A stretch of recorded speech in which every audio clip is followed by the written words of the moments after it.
6 inch into 1 inch এইরকম size করে স্যাম্পলগুলো preparation করব, করে আয়রন করে একটু সময় দিব। আয়রন করে সাথে সাথে নিয়ে আসবো না, করার জন্য সময় দিব ময়েশ্চার অ্যাবজর্ব করার জন্য। আমরা জানি আয়রন করলে একটু ফেব্রিক স্টিফ হয়ে যায়, ওটা নর্মাল পজিশনে আনার জন্য একটু সময় দিব, দিয়ে তারপরে করব। এখন আসি আমরা যে মেশিনের সাহায্যে করব। মেশিন স্পেসিফিকেশনটা হচ্ছে Shirley stiffness tester, manufacturer SDL international limited, country of origin England. তা আমরা যদি খেয়াল করি, আমাদের স্যাম্পলটা সাপোর্ট দিয়ে ব্যান্ড করার জন্য একটা বেস টেবিল দেওয়া আছে। এটা হচ্ছে বেস টেবিল। বেস টেবিলের উপরে আমরা স্যাম্পলটা সাপোর্ট দিয়ে বসাবো। এই পাশে হচ্ছে আমাদের একটা স্কেল দেওয়া আছে, একটা দাগ দেওয়া আছে নাকি। এটা হচ্ছে স্টার্টিং পয়েন্টটা, কোথায় থেকে আমরা শুরু করব, জিরোর দাগের সাথে মিলানোর জন্য এই স্কেলটা দেওয়া আছে। তারপরে আমাদের যে স্কেল, বেন্ডিং স্কেল একটা দেওয়া আছে, ক্যালকুলেশন করে, অর্থাৎ আমার যে ফর্মুলা ওয়াইজ ক্যালকুলেশন করে এই স্কেলটা তৈরি করা। এখানে আমাদের সরাসরি যে ভ্যালুটা পাবো সেটা হচ্ছে বেন্ডিং লাইন, আমাদের ফর্মুলা দিয়ে ক্যালকুলেশন করতে হবে না। আর যদি আমরা নর্মাল স্কেল দিয়ে করি তাহলে আমাদের ফর্মুলা দিয়ে ক্যালকুলেশন করতে হবে। তো এই ফর্মুলা দিয়ে ক্যালকুলেশন করলে দেখা যায় যে আমার যে বেন্ডিং স্কেলটা তৈরি করা হয়েছে সেটা নর্মাল স্কেলের 2 সেন্টিমিটার, বেন্ডিং স্কেলের 1 সেন্টিমিটার সমান। আচ্ছা, এখন আসি আমরা যদি এখানে যদি আমরা খেয়াল করি, আমাদের এই দুইটা দাগ দেওয়া আছে না।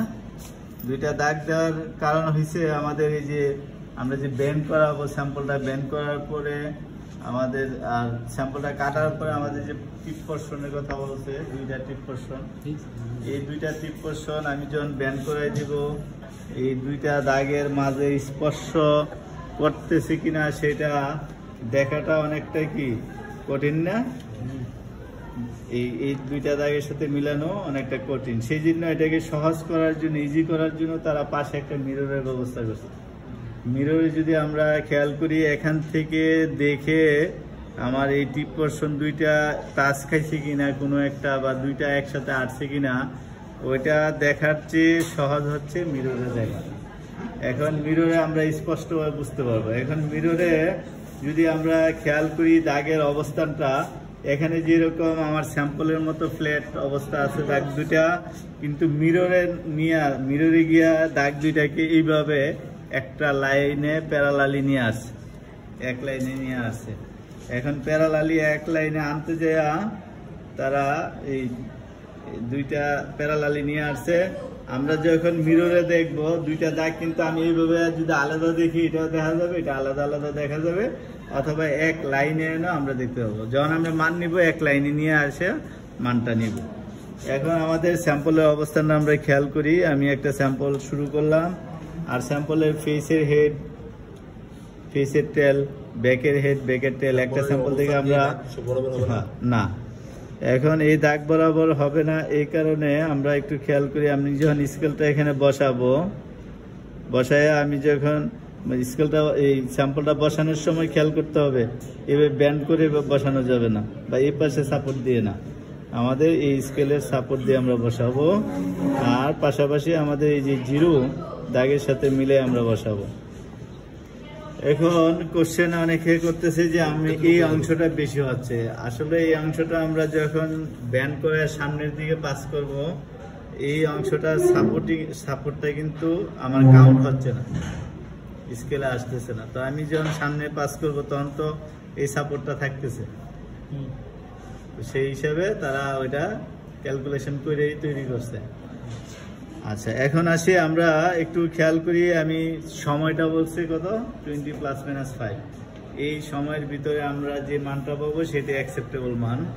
আমরা যত সময় দিব, আমরা জানি যে ফেব্রিকটা যখন নিজস্ব হাতে ঝুলবে, সে যত সময় দিব ততই সে ব্যান্ড হয়ে ঝুলতে থাকবে নিজস্ব হাতে।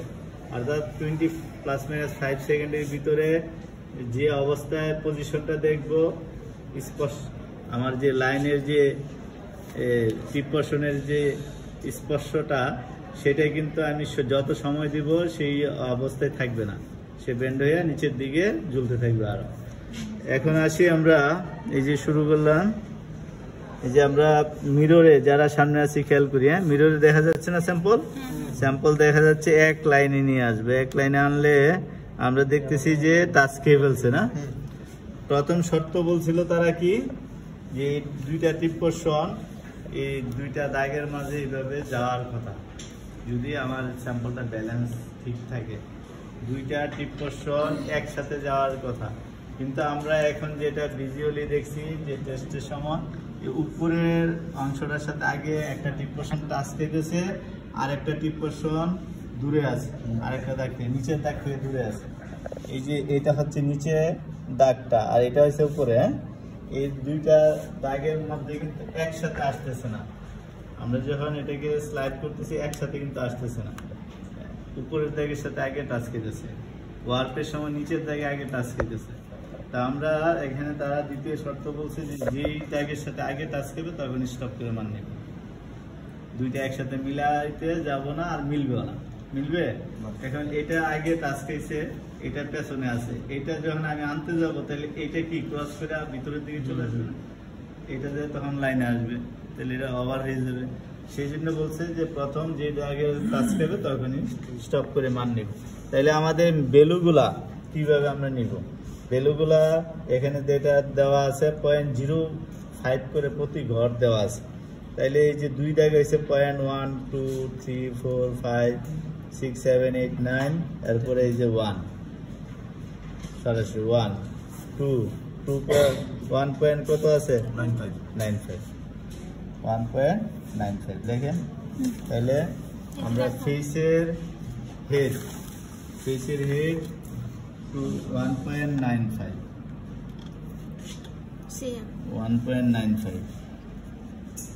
সিএম লিখতে হবে না। এরপরে আমরা ব্যাকে যাই, যারা না দেখছি তাদেরকে একটু দিয়ে যাই। তেল ফিসের তেলে যাই আমরা, ফিসের তেলে আমরা স্যাম্পল বসাইলাম, এই যে স্যাম্পল দিয়ে বসাইলাম। বসানোর পরে আমরা এই যে স্লাইড করতেছি, এই চলে যাচ্ছে একটা লাইনে নিয়ে আসলাম। হ্যাঁ টাচ খেয়েছে, উপরে দেখছে টাচ খেয়েছে, নিচেরটা থেকে একটু সরে আছে, দূরে আছে। তাহলে এখন যদি আমরা খেয়াল করি কত আছে 1.85 হ্যাঁ, এভাবে আমরা নিতে